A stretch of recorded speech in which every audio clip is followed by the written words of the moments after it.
Hello and welcome back. We're now going to look at the third of the tests in the testing sequence, which is insulation resistance. This test requires a greater amount of thought and preparatory work, particularly on larger installations, and is necessary to ensure that the insulation of conductors is adequate and not damaged, and that live conductors or protective conductors are not short-circuited.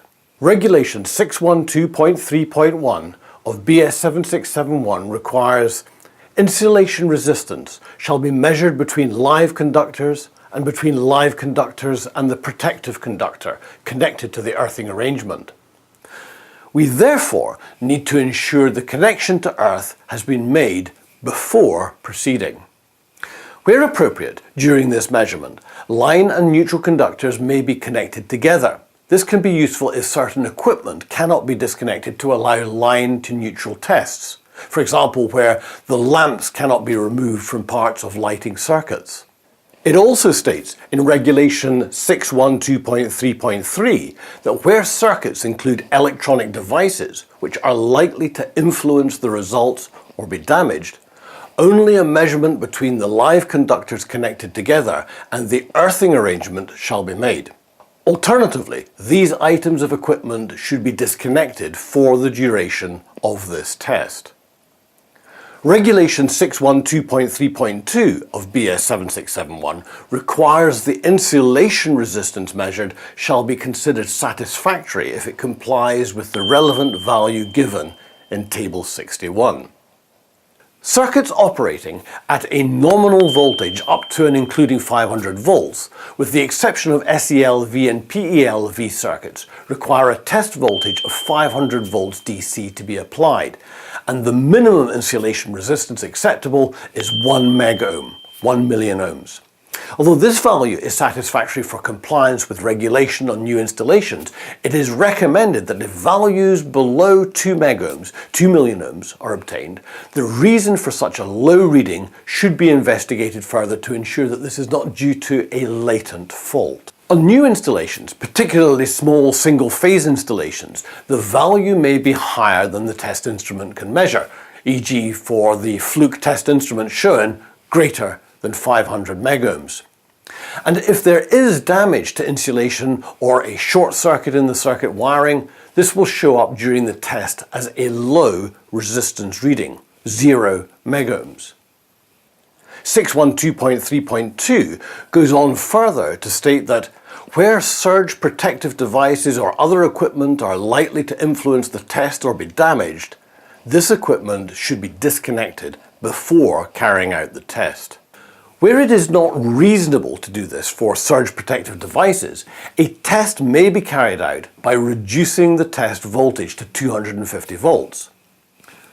To perform the test, we need to use an insulation resistance test instrument or a multifunction test instrument switched to the insulation resistance setting and ensure that the appropriate test voltage is selected, e.g. 250, 500 or 1000 volts as appropriate to the circuit being tested. Remember, all switches should be switched to the on position. And also remember to test all parts of the circuit. For instance, where two-way switching is installed on lighting circuits, operate the switches in both positions at both switches during the test. Also, where a circuit supplies equipment such as an electric motor which is controlled through a switch and a contactor, this may need to be temporarily switched on and the contactor closed for the duration of the test. For smaller single-phase installations, it may be possible to carry out the insulation resistance test for the entire installation at the distribution board or consumer unit, with all circuit breakers and switches in the on position. A common mistake when carrying out the insulation resistance test is to forget to switch the circuit breakers on, with the result that a high reading is measured on the circuit, indicating a satisfactory test result. But the circuit has not actually been tested. If the test is carried out with the circuit breakers and switches on and a low value is obtained, the source of the low value will need to be identified.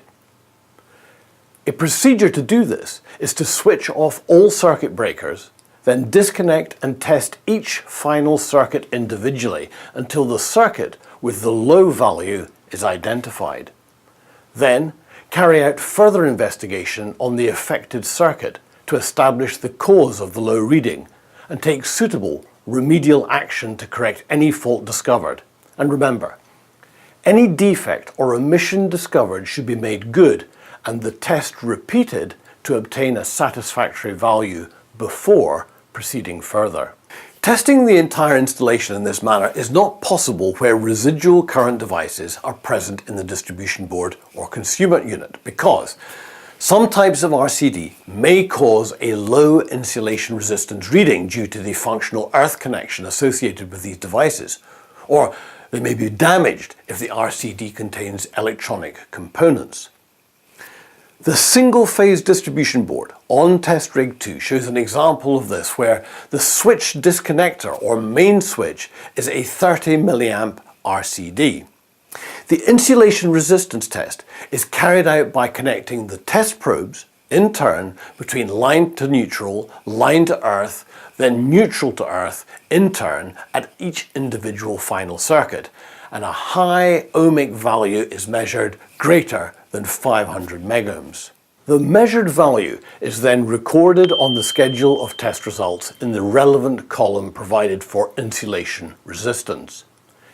It may be useful to explain that the live to live column is used to record the outcome of line to neutral tests, but should also be used to record the outcome of line to line tests, which would be relevant in three-phase installations.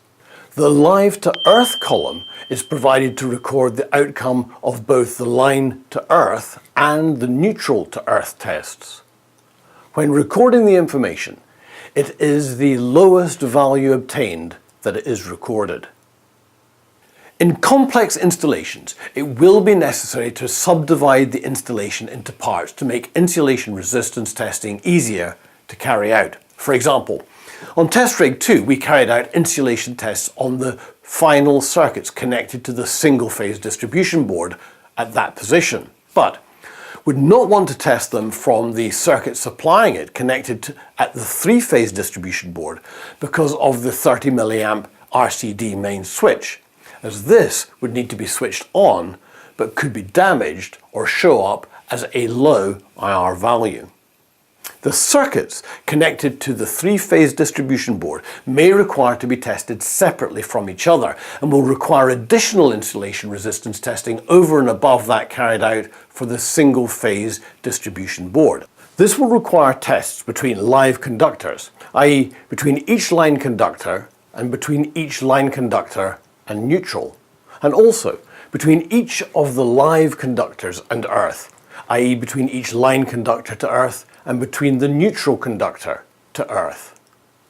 The three-phase socket outlet circuit is an example of where the contactor in circuit will need to be temporarily closed to the on position for the duration of this test. Now that concludes this section on insulation resistance. So now watch the next in the series on polarity.